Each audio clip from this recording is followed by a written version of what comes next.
Hello dear students, welcome back to my YouTube channel. आज हम लोग NCERT class 10th Hindi medium Jharkhand board का पहला चैप्टर शुरुआत कर रहे हैं मैथमेटिक्स का। इस पहला चैप्टर में हमें वास्तविक संख्याओं के बारे में पढ़ना है। ठीक है, वास्तविक संख्याएं क्या होती है, रियल नंबर्स। तो सबसे पहले मैं ये बताना चाहूँगा कि वास्तविक संख्याएं को जानने के लिए हमें दो तीन प्रकार के टाइप्स ऑफ नंबर्स होते हैं, उनको पहले जानना हमें जरूरी है। ठीक है, तो सबसे पहले हम संख्याएं पहला जो जानेंगे वो जानेंगे प्राकृतिक संख्याएं क्या होती हैं। प्राकृतिक संख्याएं, प्राकृतिक संख्याएं क्या होती है। ठीक है, तो प्राकृतिक संख्याएं नेचुरल नंबर जिसे बोला जाता है, नेचुरल नंबर्स, इसे n से, कैपिटल N से हम इंडिकेट करते हैं, दर्शाते हैं। ठीक है, तो प्राकृतिक संख्याएं को पहले समझना पड़ेगा। तो प्राकृतिक संख्याएं होती क्या है, एकदम साफ शब्दों में, एकदम मतलब बहुत ही इजी से बस यही याद रखिए आप लोग कि गिनती की संख्या को हम प्राकृतिक संख्या कहते हैं। ठीक, बशर्ते गिनती की संख्या हम जानते हैं कि 1 से शुरू होती है। कितना शुरू होती है, 1 से। तो 1 से हम 100 तक को ही प्राकृतिक संख्या नहीं बोलेंगे, जहां तक वो संख्या गिनी जा सकती है, मतलब इन्फिनाइट तक या अनंत जिसको हम बोलते हैं। तो गिनती की संख्या जिसे 1 से शुरू करके हम अनंत तक गिन सकते हैं, वैसी संख्या को हम प्राकृतिक संख्या कहते हैं। तो इसका डिफिनेशन हम क्या लिखेंगे, इसका डिफिनेशन यही हम लिखेंगे, वैसी संख्या, वैसी संख्याएं जो 1 से शुरू होती हैं, जो 1 से शुरू होती हैं और अनंत तक, अनंत, ठीक है, ये इन्फिनिट का साइन हो गया, अनंत तक गिनी जा सकती है, गिनी जा सकती है, गिनी जा सकती है। जैसे 1 हो गया, 2 हो गया, 3 हो गया, 4 हो गया, 5 हो गया, 6 हो गया, 7 हो गया, 8 हो गया, 9 हो गया। इसी तरह हम इन्फिनिट तक गिन सकते हैं। ठीक है, जहां तक गिनती गिनी जा सकती है, वैसी संख्या 1 से जो शुरू होती है और इन्फिनिट तक गिनी जा सकती है, मतलब गिनती की संख्या को प्राकृतिक संख्या बोलते हैं। ठीक है, दूसरा हमें यह समझना पड़ेगा पूर्ण संख्या क्या होती है। ठीक है, आप लोग पहले पढ़े हैं, कक्षा 9 में पढ़े हैं, कक्षा 8 में भी पूर्ण संख्या के बारे में था कि सबसे छोटी पूर्ण संख्या क्या होती है। तो सबसे छोटी पूर्ण संख्या क्या होती है, 0 होती है। तो पूर्ण और प्राकृतिक में बहुत ज्यादा डिफरेंस नहीं है, बस एक माइनर डिफरेंस है, छोटा सा। अब देखिए पूर्ण संख्या क्या होती है। पूर्ण संख्या, पूर्ण संख्या जिसे हम होल नंबर भी बोलते हैं, होल नंबर, इसे हम कैपिटल W से, बड़ा W से इंडिकेट करते हैं। ठीक है, होल नंबर, पूर्ण संख्या। तो पूर्ण संख्या क्या होती है, पूर्ण संख्या जस्ट लाइक प्राकृतिक संख्या को ही बोलेंगे, लेकिन ये प्राकृतिक संख्या 1 से शुरू होती है, तो पूर्ण संख्या 0 से शुरू होगी। पूर्ण संख्या क्या से शुरू होगी, 0 से। प्राकृतिक संख्या 1 से शुरू होती है, तो पूर्ण संख्या 0 से शुरू होती है। ठीक है, तो यहाँ पर ऐसे लिख सकते हैं इसका डिफिनेशन, गिनती की संख्याएं, गिनती की संख्याएं जो 0 शून्य से शुरू होती है, शून्य से शुरू होती है और अनंत, इसमें भी अनंत आएगा, ठीक है, अनंत इंफिनिटी तक गिनी जा सकती है, गिनी जा सकती है। जैसे 0 1 2 3 4 5 6 7 8 9, इसी तरह जहां तक हम गिन सकते हैं, ठीक है। तो ये क्या होती है, पूर्ण संख्या होती है जो 0 से शुरू होती है और अनंत तक गिनी जा सकती है। इसके बाद देखिए, प्राकृतिक संख्या नेचुरल नंबर हम समझ गए, पूर्ण संख्या होल नंबर हम समझ गए। इसके बाद हमें एक और संख्या जानना पड़ेगा, वो है पूर्णांक। अब हम देखते हैं पूर्णांक संख्या, ठीक है। पूर्णांक क्या होती है, पूर्णांक संख्या जिसे इंटीजर्स बोलते हैं, ठीक है, इंटीजर्स। पूर्णांक संख्या क्या होती है, हम अभी देख चुके हैं प्राकृतिक संख्या क्या है और पूर्ण संख्या क्या है। प्राकृतिक संख्या जो 1 से शुरू होती है, गिनती की संख्या जो अनंत तक गिनी जा सकती है, और पूर्ण संख्या जो 0 से शुरू होती है और वो भी अनंत तक गिनी जा सकती है, ठीक। अब समझना है पूर्णांक संख्या। पूर्णांक संख्या क्या है, अब यहाँ याद कीजिए, पूर्ण संख्या हम 0 से लेते थे, 0 1 2 3 4 5 6 7 8 9, इस तरह से, ठीक। पूर्णांक संख्या 0, अब देखिए यहाँ 0 से शुरू हो रहा है, तो 0 से पहले भी कुछ संख्या होंगी। क्या संख्या हो सकती है, तो यहाँ पर -1 हो सकता है, -2 हो सकता है, -3 होगा, -4 होगा, -5 होगा, इसी तरह -6 होगा, कुछ भी हो सकता है, ठीक है। यहाँ पर पूर्णांक संख्या हम क्या देख रहे हैं, पूर्णांक संख्या जो पूर्ण संख्या होती है वो ऋणात्मक या धनात्मक दोनों रूप में हो सकती है, ठीक है। या प्राकृतिक संख्या भी हो सकती है, हम देखते हैं इसे। इसका डिफिनेशन हम लिखेंगे, इसका डिफिनेशन लिखेंगे,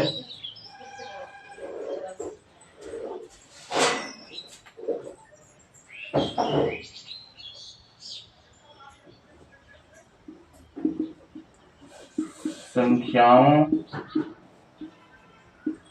का समूह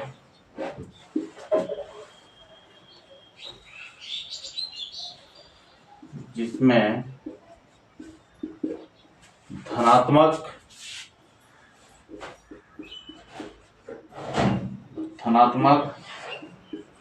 और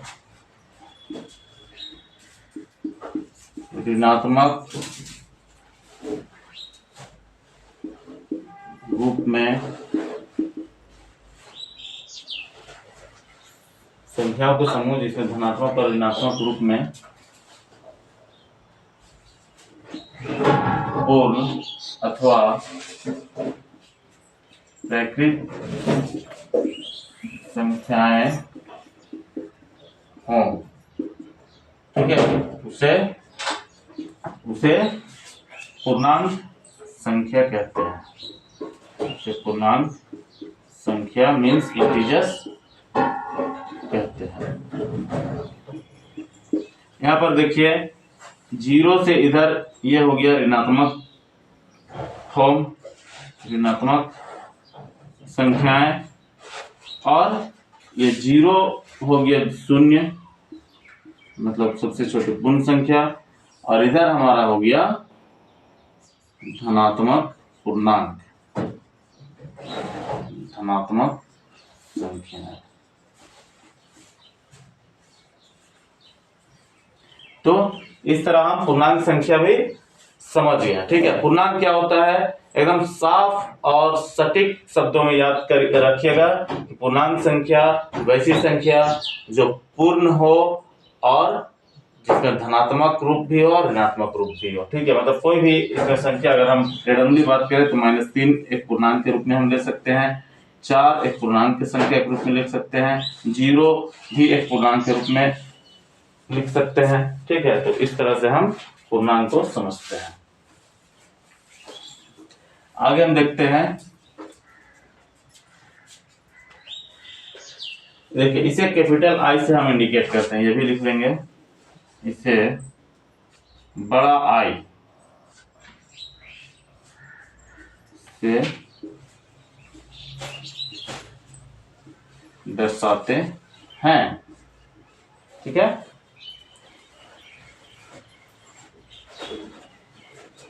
अब हम देखते हैं आगे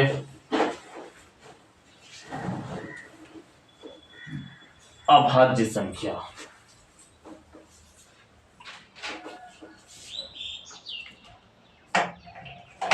अब हम देखते हैं आगे चौथा में अभाज्य संख्या। अभाज्य संख्या, इसे इंग्लिश में बोला जाता है प्राइम नंबर्स। Prime numbers. देखिए अभाज्य संख्या क्या संख्या होती है? तो वैसी संख्या अभाज्य, पहले शब्दों को हम पकड़ेंगे। ठीक है, अगर शब्द पकड़ में आ गया तो हमारा डिफिनेशन याद करने की हमें जरूरत नहीं है, हम वर्ड से ही डिफिनेशन बना देंगे। ठीक, भाज्य का मतलब होता है भाग जाने वाला, भाग जाने वाला। और अभाज्य, अ लग गया मतलब नहीं जाने वाला। ठीक है, तो किससे नहीं जाएगा ये भी तो हमको समझना पड़ेगा। ठीक, तो वैसी संख्या जो एक और स्वयं, स्वयं मतलब खुद का संख्या से ही भाग जाता है, बाकी अदर किसी संख्या से पूर्णतः भाग नहीं जाता है। ठीक, इसका डिफिनेशन हम लिखेंगे, वैसी संख्या जो एक और स्वयं के अलावे, स्वयं के अलावे किसी दूसरी संख्या से पूर्णतः विभाजित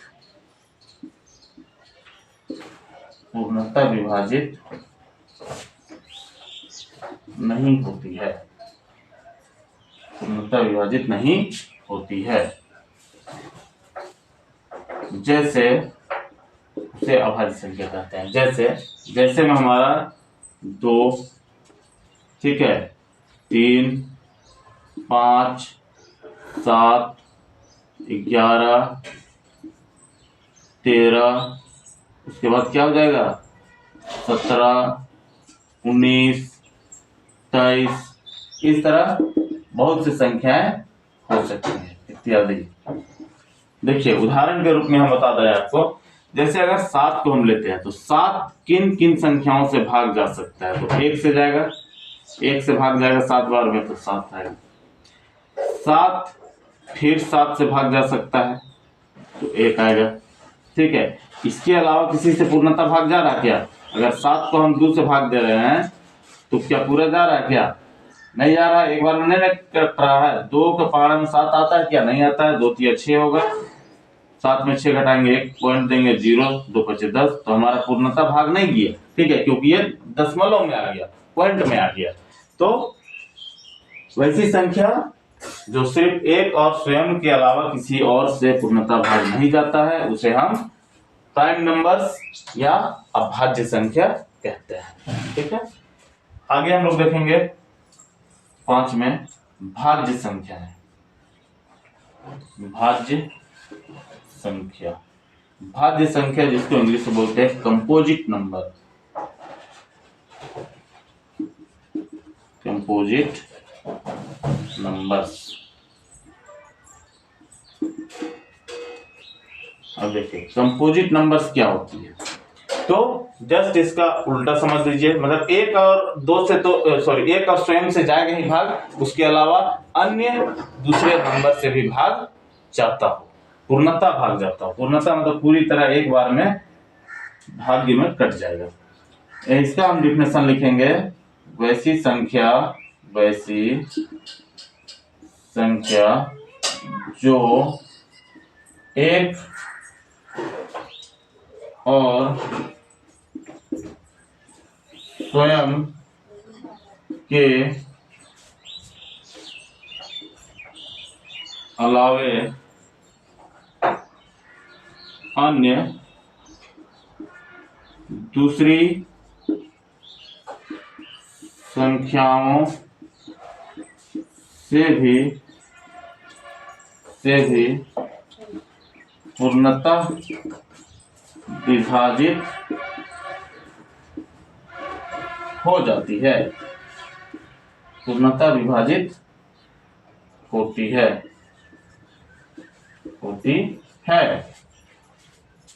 जैसे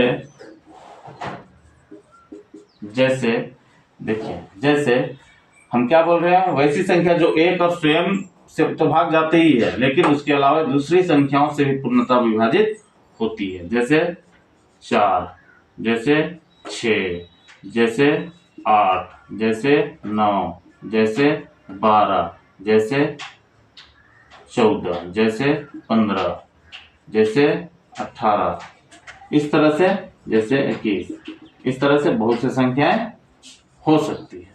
ठीक है, देखिए इसमें देखिए, अगर हम उदाहरण के रूप में कोई भी एक संख्या इसमें चुन ले, ठीक है, कोई भी एक संख्या, जैसे हमने चुन लिया 15, एक से तो भाग जाइए रहा, 1 से 15 को भाग करेंगे तो 15 आ जाएगा हमारा भागफल। उसके बाद 15 को फिर 15 से भाग देते हैं तो एक बार में आ जाएगा 15 का 15, फिर भागफल जी 1 आ गया भागफल। फिर इसके अलावा 15 हमारा भाग चल जाएगा किससे, फिर चल जाएगा 3 से, 3 × 5 = 15, फिर 15 किससे भाग चल जाएगा, 5 से, 5 × 3 = 15। ठीक है, तो इस तरह से हम देख रहे हैं कि हमारा 1 से भी जा रहा है और 15 स्वयं से भी जा रहा है ना, स्वयं है ना, 15 से ही जा रहा है, मतलब स्वयं हो गया। उसके बाद इसके अलावा 3 से भी जा रहा है, 5 से भी जा रहा है, तो ऐसे संख्याएं भाज्य संख्याएं कहलाती हैं, कंपोजिट नंबर कहलाती है। ठीक है, अब हम लोग आगे बढ़ते हैं।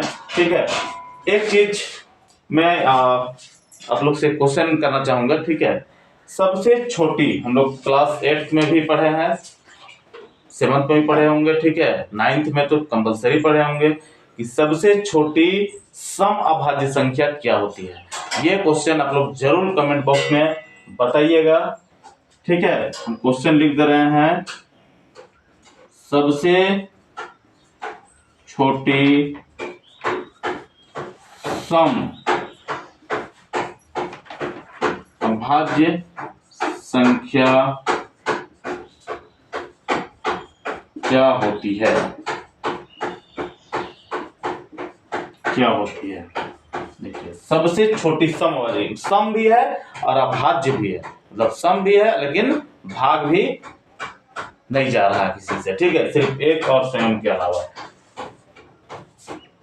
तो सबसे पहले बताइए, सम संख्या या सम से कंफ्यूजन तो नहीं है, सम और विषम संख्या दो अलग टाइप के दो संख्याएं होती हैं, इसका भी हम थोड़ा सा इंफॉर्मेशन देते हैं। सम संख्या और विषम संख्या। देखिए, सम संख्या जो जोड़ा संख्या हो, जैसे 2, 4, 6, 8, 10, 12, 14, 16, 18, 20, ठीक है, इस तरह से जो जोड़ा संख्या हो। ठीक है, और विषम संख्या क्या होती है, जो जोड़ा संख्या नहीं है, जैसे 1, 3, 5, 7, 9, 11, 13, 15, 17, 19, 21, 23, 25। देखिए, ये सब संख्याएं हमारा विषम संख्या है। तो सम संख्या विषम संख्या में भी कंफ्यूजन नहीं रहना चाहिए। ठीक है, क्लियर है। चलिए आगे की ओर हम लोग बढ़ते हैं। आगे अब हम लोग मेन कड़ी की ओर बढ़ रहे हैं, क्योंकि हमारा वास्तविक संख्याएं जिस चीजों से रिलेटेड है उन चीजों को हम बढ़िया से समझने का प्रयास करेंगे। हालांकि जितने कुछ अभी तक हमने बता चुका है वो सारे इंपॉर्टेंट है और सारे चीजों का कंफ्यूजन नहीं रहना चाहिए किसी तरह का। दो बहुत महत्वपूर्ण चीजें वास्तविक संख्या में हमें पढ़ने को मिलेंगे, ठीक है, उसके बारे में भी हम बेसिक नॉलेज जान लेते हैं। ठीक है, आज का जो चैप्टर है इंट्रोडक्शन क्लास है, इंट्रोडक्शन क्लास है हमारा। नेक्स्ट वीडियो में आपको इसके वास्तविक संख्या चैप्टर का टेक्स्ट बुक का क्वेश्चन आंसर आपको मिल जाएंगे। ठीक है, इसका लिंक हम इसी वीडियो के डिस्क्रिप्शन में दिए हुए हैं। ठीक, अब देखिए हमें अब जानना है परिमेय संख्या। परिमेय संख्या जिसे बोला जाता है rational numbers, rational numbers, rational numbers. देखिए परिमेय संख्या एकदम साफ शब्दों में आप लोग समझिए, पहले भी आप लोग पढ़े होंगे। भिन्न संख्या, भिन्न संख्या के बारे में पढ़े हैं। भिन्न संख्या क्या होती है? बट्टे की संख्या, बट्टे वाली संख्या, बट्टे वाली संख्या। मतलब पहले हम लोग देखते थे 1/2 पढ़ते थे, 3/4 पढ़ते थे, 5/6 पढ़ते थे, या इस तरह भिन्न का जोड़ पढ़ते थे, भिन्न का घटा पढ़ते थे, जैसे 1/2 प्लस 4/5 को जोड़िए, या 6/3 माइनस 1/4। इस तरह से हम लोग, या इसका डिवीजन बोल लीजिए या मल्टीप्लिकेशन बोल लीजिए, इस तरह का हम भिन्न संख्याओं को जोड़ घटाव गुणा भाग, एडिशन, सब्ट्रैक्शन, मल्टीप्लिकेशन, डिवीजन हम लोग पढ़ चुके हैं। ठीक है, तो ये जो भिन्न संख्या है, यही भिन्न संख्या परिमेय संख्या का एक रूप है। ठीक है, तो हम परिमेय संख्या का यहाँ पर डिफिनेशन जानेंगे और एक्चुअली में परिमेय संख्या होती क्या है वो भी हम लोग जानेंगे। ठीक, चलिए देखते हैं।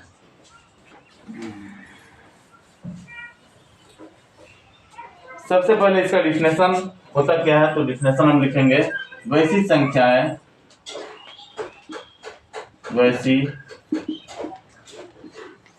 संख्याएं जो P/Q के रूप में होती है और P तथा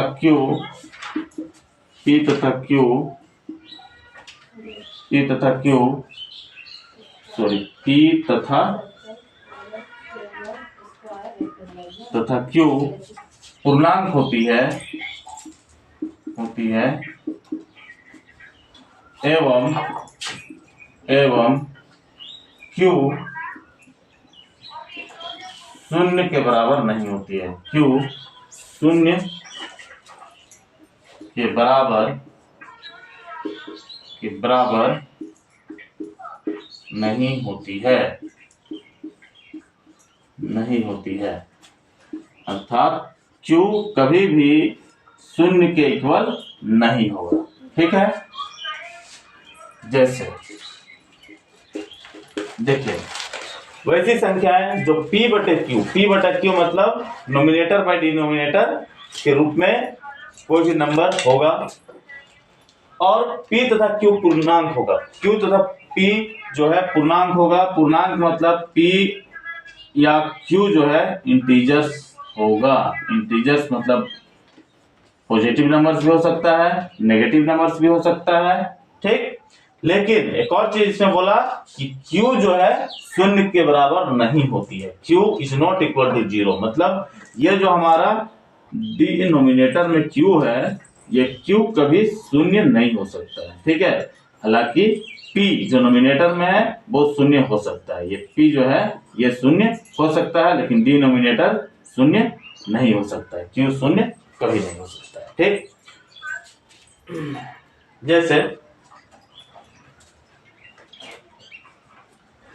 जैसे हम देख लेते हैं 2/4 एक परिमेय संख्या है। ठीक है, और देख लेते हैं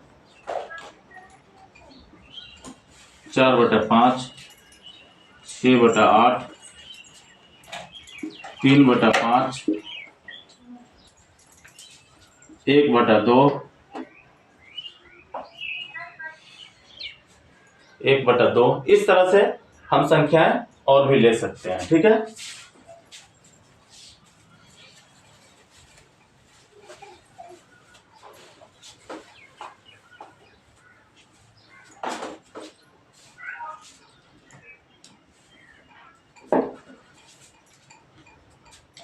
देखिए एक चीज इसमें याद करने की जरूरत है, नोट करके लिख लीजिएगा। जो परिमेय संख्या होती है ना, जब उसको डिवीजन हम करते हैं, डिवाइड जब करते हैं, जब भाग लगाते हैं, तो जो हमारा भागफल आता है, जो दशमलव प्रसार जो होता है, वो दशमलव प्रसार एक सीमा के बाद अंत हो जाता है। ठीक है, वो दशमलव लगातार रिपीटिंग नहीं होता है। ठीक, इस चीज को याद रखिएगा। इसका हम लिख देते हैं, इसका दशमलव प्रसार एक सीमा के बाद, एक सीमा के बाद शांत हो जाती है, शांत हो जाती है। ठीक है,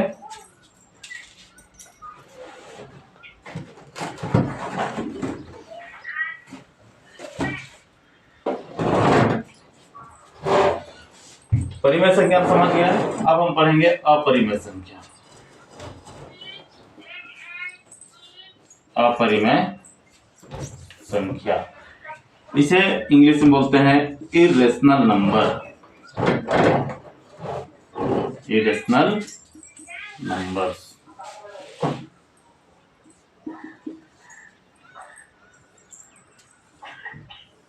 इरेशनल नंबर्स। देखिए एकदम साफ शब्दों में समझिए।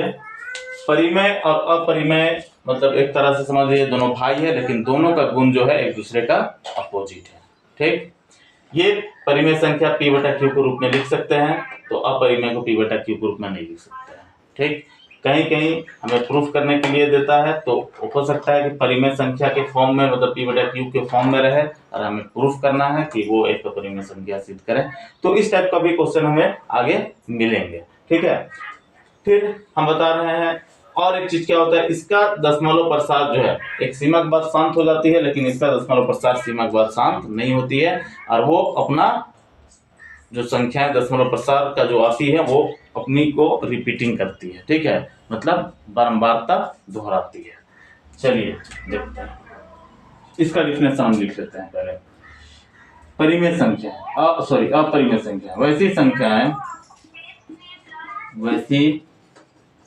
संख्याएं जिसे हम p/q के रूप में नहीं लिख सकते हैं, नहीं लिख सकते हैं,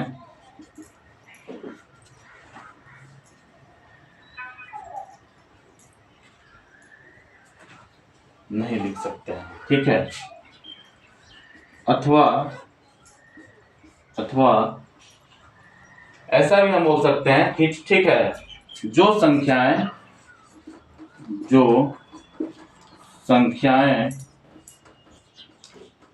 पूर्ण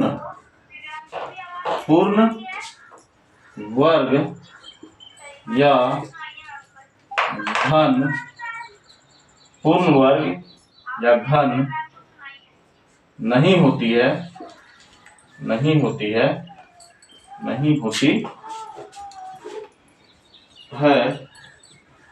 उसे अपरिमेय संख्याएं कहते हैं। अपरिमेय संख्याएं कहते हैं। ठीक है, जैसे यहाँ पे देखिए, ध्यान से देखिएगा। पहला तो बोला p/q के रूप में नहीं लिख सकते हैं। ठीक, और एक हमको क्या बताया, संख्या पूर्ण वर्ग या घन नहीं होती है। मतलब पूर्ण वर्ग या पूर्ण घन नहीं होती है, कहने का मतलब है पूर्ण वर्ग संख्या क्या है, जैसे 4, तो 4 का वर्गमूल क्या होती है 2, या 64, रूट 64 का वर्गमूल क्या होता है 8। तो ये सब जो है 4 हो गया, 64 हो गया, या रूट 16 हो गया, इसका वर्गमूल होता है 4। तो ये सब संख्या है पूर्ण वर्ग संख्या। तो पूर्ण वर्ग संख्या नहीं होती है, जैसे कि रूट 5 हो गया, तो रूट 5 पूर्ण वर्ग संख्या नहीं है। ठीक है, रूट 6 पूर्ण वर्ग संख्या नहीं है, रूट 7 पूर्ण वर्ग संख्या नहीं है। ठीक, अब हम घन की बात करते हैं। घन जैसे रूट 9, तो रूट 9 नहीं, ये हो गया 36। देखिए 3 बार पूर्ण घन, मतलब 36 को 6 6 36 2 बार, ये भी एक वर्गमूल संख्या हो जाएगा। घनमूल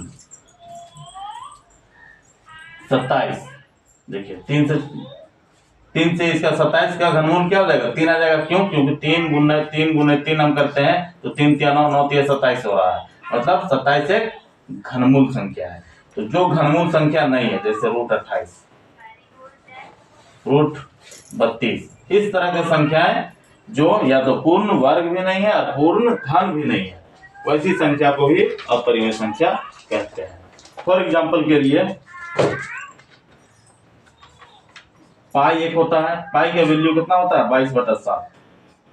देखिए अब यहाँ पर 22/7 p/q के रूप में दिया है, लेकिन देने से नहीं होता है भाई, दिया तो है, लेकिन जब इसको हम प्रूफ करेंगे, जब इसको हम डिवीजन फॉर्म में ले जाएंगे, डिवाइड करेंगे, तो देखेंगे क्या कि ये जो है इसका अंत होते ही नहीं है, इसका जो दशमलव प्रसार है वो नॉन टर्मिनेटिंग होता है।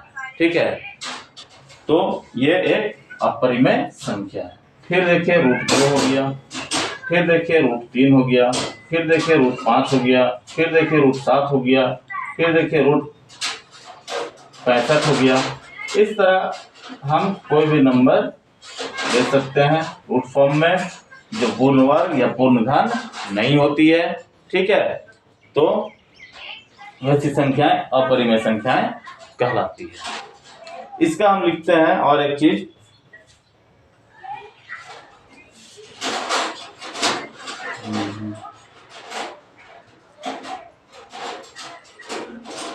देखिए एक चीज हम लिख लेंगे नोट, इसका दशमलव प्रसार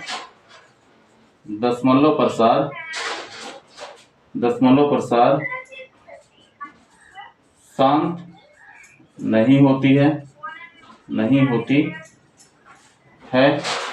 और अपनी बारंबारता को दोहराती है, और अपनी बारंबारता को दोहराता है। ठीक है, इस तरह हम अपरिमेय संख्या को भी समझ चुके हैं। ठीक है, अब जो है हम एक्सरसाइज की ओर बढ़ेंगे। इसका वीडियो आपको नेक्स्ट वीडियो में आपको मिल जाएगा, जिसका लिंक डिस्क्रिप्शन में दिया हुआ है। आप लोग को वीडियो अच्छा लगा हो तो कमेंट जरूर कीजिएगा, लाइक करिएगा, सब्सक्राइब करिएगा और मन लगा करके पढ़िए, क्योंकि आप लोग का अभी जो मैट्रिक जो होती है हर पढ़ने वाले स्टूडेंट्स के लिए लाइफ का सबसे बड़ा कदम होता है। ठीक है, स्टार्टिंग इनिशियल पॉइंट होता है, और इनिशियल पॉइंट में अगर आप लोग बहुत अच्छा रिजल्ट के साथ पास करते हैं तो आगे का फ्यूचर आपके लिए बहुत ज़्यादा ब्राइट है। ठीक है, तो मन लगा के पढ़िए और लगातार चैनल से जुड़े रहिए। आपको किसी तरह का और भी हिंट्स चाहिए या किसी भी तरह का, अगर आप लोग एम नहीं बनाया है लाइफ में आगे क्या करना है, मैट्रिक के बाद क्या करना है, या तो इस तरह का, मतलब कि अगर आपके साथ में कुछ प्रॉब्लम्स भी होती हैं कि हम पढ़ क्यों रहे हैं, तो ऐसे वीडियोस के लिए भी आप हमारे चैनल से जुड़ सकते हैं। आपको हर तरह से गाइडेंस मिलेंगे। और इन्हीं शब्दों के साथ बाय बाय।